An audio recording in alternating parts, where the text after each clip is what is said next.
দুর্বার রাজশাহীর পারিশ্রমিক ইস্যুর সমাধান হয়নি, উল্টো নতুন সংকট তৈরি হয়েছে। দ্বিতীয় দফায় চেক বাউন্স করায় ক্রিকেটারদের শঙ্কাও বেড়েছে।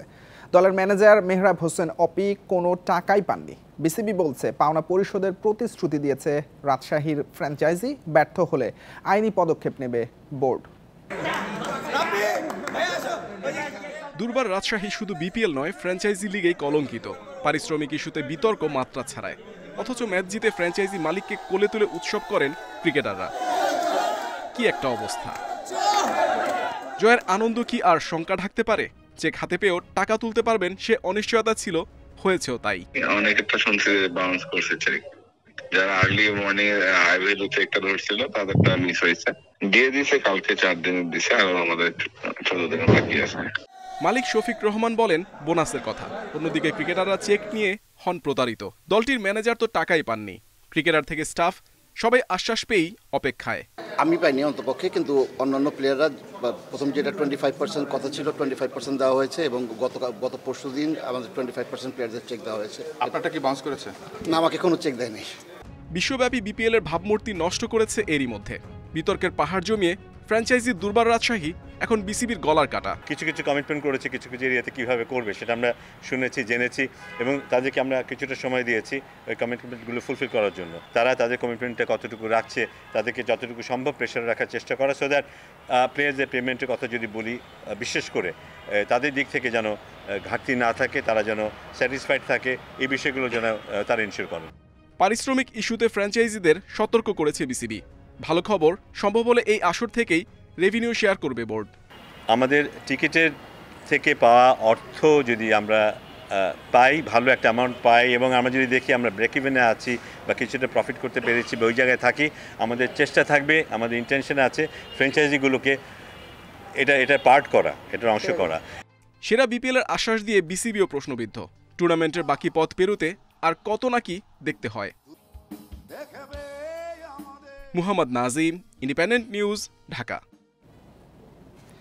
বিপিএল এর প্লে অফে ওয়ার্নার ডেভিড নারায়ণকে আনতে পারে রংপুর রাইডার্স। কোচ মিকি আর্থারও বলেছেন বিদেশি বড় নাম যুক্ত হতে যাচ্ছে, তবে চুক্তি হওয়া পর্যন্ত অপেক্ষায় রেখেছেন। রাজশাহীর কাছে টানা 2 হারের ধাক্কা কাটাতে কাল দুপুরে চিটাগংয়ের বিপক্ষে নামবে রংপুর, আর সন্ধ্যায় বরিশালের প্রতিপক্ষ ঢাকা। টানা 8 ম্যাচ জয়ের রেকর্ড গড়ার পর ছন্দপতন। বিতর্কিত দুর্বার রাজশাহীর কাছে 2 বার হেরে রংপুর রাইডার্স ডেরায় অস্বস্তি। লিগ পর্বে চিটাগংয়ের পর খুলনার বিপক্ষে লড়াই। প্লে অফ নিশ্চিত হয়েছে সবার আগে। প্রথম কোয়ালিফায়ারেই খেলবে রংপুর। শিরোপা পুনরুদ্ধারে মরিয়া দলটা বিদেশি বড় নাম যুক্ত করেই প্লে অফে নামতে চায়। বিগ ব্যাশ শেষ, তাই ডেভিড ওয়ার্নার ও টিম ডেভিডকে পাওয়ার সম্ভাবনা জোরালো। রংপুর ফাইনালে উঠলে আসতে পারেন Sunil Narine. Riders coach Mickey আর্থারও বিগ সাইনিংয়ের আভাস দিলেন। হ্যাঁ, কিছু বিদেশি সাইনিং নিয়ে কাজ চলছে, চূড়ান্ত হওয়ার পর জানাবো। অনেক বড় নাম আছে এখানে, আমরা যাদের সাথে কথা বলছি। এর চেয়ে বেশি কিছু আপাতত জানাতে পারছি না। ফরচুন বরিশাল টানা 5 ম্যাচ জিতে উঠছে। রংপুরকে সরিয়ে শীর্ষে ওঠার সুযোগও রয়েছে। বুধবার ঢাকা আর শনিবার চিটাগংয়ের মুখোমুখি হবে তামিমের দল। মোমেন্টাম ধরে রাখার চ্যালেঞ্জ তারকায় ঠাসা বরিশালের। এক একটা ম্যাচ বাই ম্যাচ ইমপ্রুভ করেছে, স্পেশালি আপনি যদি দেখেন বোলিং সেক্টরটা, ব্যাটিং সেক্টরটা, even with the fielding sector, so which is a very good sign. সামনে আমাদের প্লে অফসের আগে 2টা ম্যাচ আছে, ওই জায়গায় রাইট কম্বিনেশনটা যেটা বসার দরকার এটা চিন্তা করবে টিম ম্যানেজমেন্ট। লিগ পর্বে বাকি 2 ম্যাচ বেঞ্চের শক্তি পরখ করার কথাও ভাবছে Barishal management. Galib Hasan, independent news. Warner পার্কে উইন্ডিজের বিপক্ষে প্রথম টি20তে 8 উইকেটে হেরেছে বাংলাদেশ নারী দল। টস জিতে ব্যাটিংয়ে নেমে সাবধানী শুরু টাইগ্রেসদের। দলীয় 43 রানে 2 ওপেনারের বিদায়ের পর হাল ধরেন শারমিন ও অধিনায়ক নিগার সুলতানা জ্যোতি। তাদের 82 রানের জুটিতে 144 করে বাংলাদেশ। 40 বলে 53 রানে অপরাজিত থাকেন নিগার। 145 রানের টার্গেট অনায়াসেই টপকে যায় উইন্ডিজ। 2 ওপেনার জোসেফ আর ম্যাথিউসের 63 রানের জুটিতে জয়ের পথ সহজ হয়। জোসেফ 29 রানে ফিরলে অধিনায়ক ম্যাথিউসের ব্যাটে আসে 60। শেষ দিকে ডটিনের অপরাজিত 51 রানে 19 বল আগেই লক্ষ্যে পৌঁছায় ক্যারিবীয় মেয়েরা। ফুটবলের খবর জানাবো। ফেডারেশন কাপে ঢাকা ওয়ান্ডারার্সকে 5-0 গোলে হারিয়ে এ গ্রুপের সেরা হয়ে কোয়ালিফিকেশন রাউন্ডে বসুন্ধরা কিংস আর পুলিশ এফসির সঙ্গে গোল শূন্য ড্র করেও টিকে গেছে ব্রাদার্স ইউনিয়ন। ময়মনসিংহে ম্যাচের 17 মিনিটে মিগেলের লক্ষ্য ভেদে নিয়ন্ত্রণ নেয় বসুন্ধরা কিংস। প্রথমার্ধে আরও এক গোল করেন সোহেল রানা। বিরতি থেকে ফিরেও দাপট অব্যাহত থাকে কিংসের।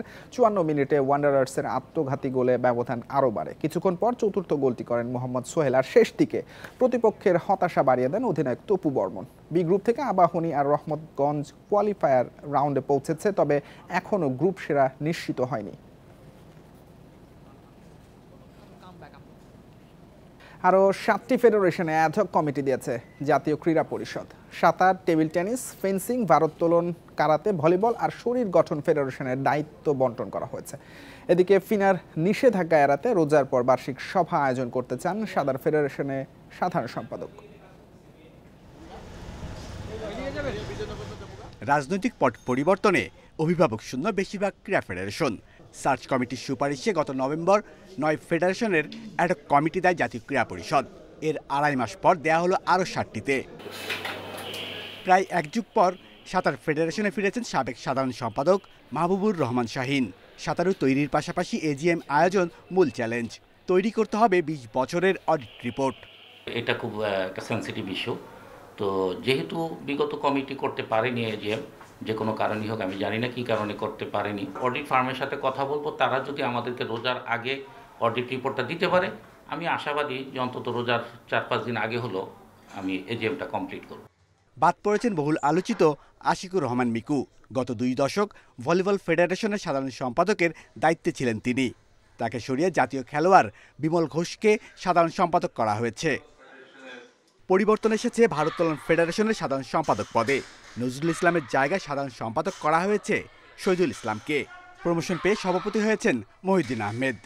72 থেকে এই ফেডারেশনের সঙ্গে জড়িত। আমি জানি কি কি প্রতিবন্ধকতা, ওগুলি ইনশাল্লাহ কাটিয়ে উঠতে পারবো এবং খেলোয়াড়রা খুশি হবে। টেবিল টেনিসের 17 সদস্যের কমিটি নিয়ে আছে বিতর্ক। সমালোচিত খন্দকার হাসান মুনিরকে রাখায় হতাশ অনেকে। Shamim Ahmed, independent news, Dhaka.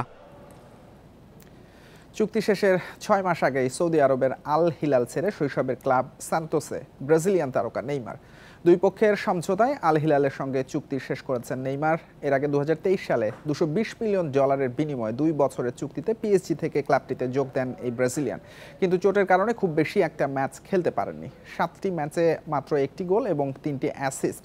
ফর্মে ফিরতে এবং জাতীয় দলে জায়গা নিশ্চিতে এবার ব্রাজিলের ঘরোয়া লিগের ক্লাব সান্তোসে যোগ দিয়েছেন নেইমার।